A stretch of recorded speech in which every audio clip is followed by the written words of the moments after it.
गान होबायबो प्रमद बर'आ मानि लागि दामानि हाग्रामा बिथाङा मानि लागि दामानि आखिजों सासेखौ आगदाजों सासेखौ बे मोनसे जुंगालावनो गाननानै हालेवगासिनो दंखायो बिजेपिआ बिपिएफ आरो इउपिपिएल मोननैखौबो।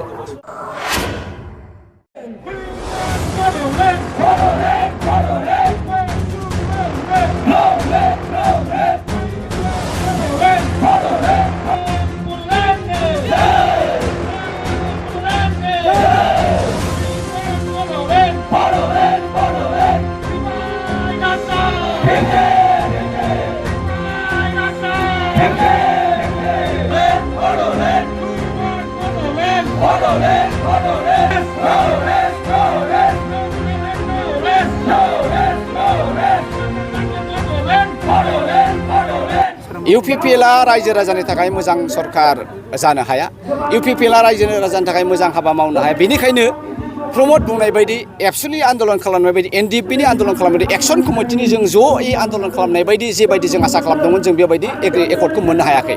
दिनैनि एकर्डआ कमप्लिटलि काइन्ड अफ पापेट एकर्ड। बे बिटिसिआ जाहैबाय 6 शेड्युल, खिन्थु दिनै 6 शेड्युलनि जेबो महर गैया नालाय प्रमदनि साननाय हनाया जेबो जाया बा सोरबा इउपिपिएलनि साननाय हनाया जेबो जाया। दा बेखायनो आङो इउपिपिएल कमप्लिटलि एस इउपिपिएल बिथांमोना दिनै जेसेबां गेदेर गेदेर बाथ्रा बुंदों बेबायदि बिथांमोना डिलिभार खालामनो हाया। जेसेबां बिथांमोना बिजेपिनो लाइ होगोन आरो बिजेपिआ बर'फोरनि थाखाय मोजां मावा, बे क्लियार खोथा।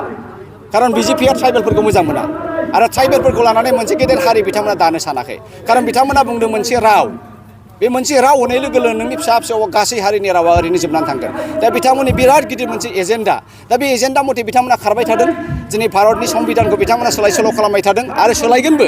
24आव जुदि देरहायोबा 26-27आवनो भारतआ मोनसे सेकुलारिज्म हादोर जानो हाला। दा बेफोर कमप्लिटलि डिजाइनखौ नायोबा दिनै बाहाय बिटिसिआव स्टार्ट जाबाय।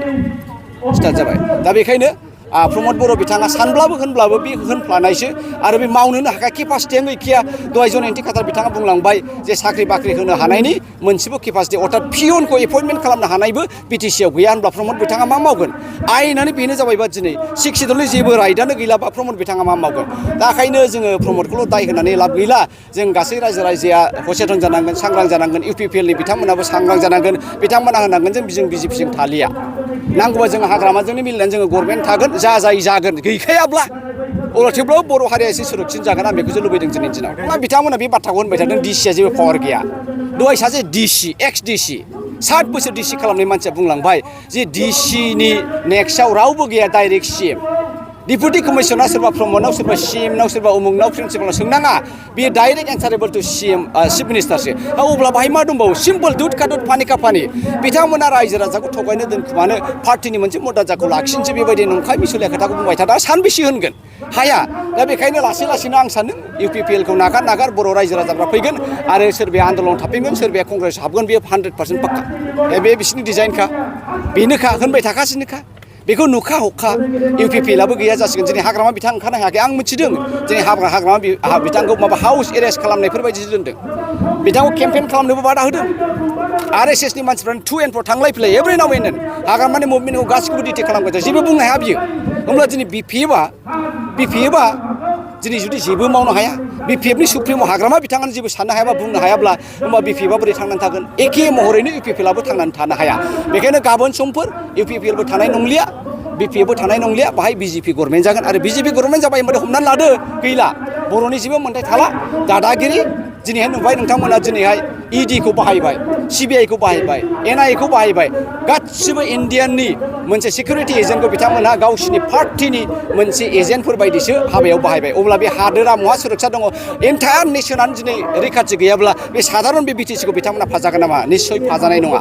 गान होबायबो प्रमद बर'आ मानि लागि दामानि हाग्रामा बिथाङा मानि लागि दामानि आखिजों सासेखौ आगदाजों सासेखौ बे मोनसे जुंगालावनो गाननानै हालेवगासिनो दंखायो बिजेपिआ बिपिएफ आरो इउपिपिएल मोननैखौबो। कंग्रेसआ जोंहा बेनो, कंग्रेसआ मालाबाबो बर' हारिनि एगेन्स्ट नङा, कंग्रेसआ मालाबाबो बड'लेण्ड सोरजिनायनि एगेन्स्ट नङा। कंग्रेस जाहैबाय रायजो राजाखौ लानानै। नोंथांमोना दिनै नुबाय राहुल गान्धीया एखे कन्याकुमारि टु काश्मीर मोनसे पादयात्रा खालामदों। बाहाय बे गासिबो रायजो राजाखौनो लोगो लादों। गरिब दुखिया, लेंग्रा बेंग्रा, बेंगुरा, हायथा बावनासा गासिखौबो लोगो लादों आरो बिथांमोननि गांनाय उखैनायखौ नायदों। अब्ला बिथांमोना बे एसेबां बृहत बर' हारिनि बाथ्राखौ नायनाय नङा नामा? नायगोन।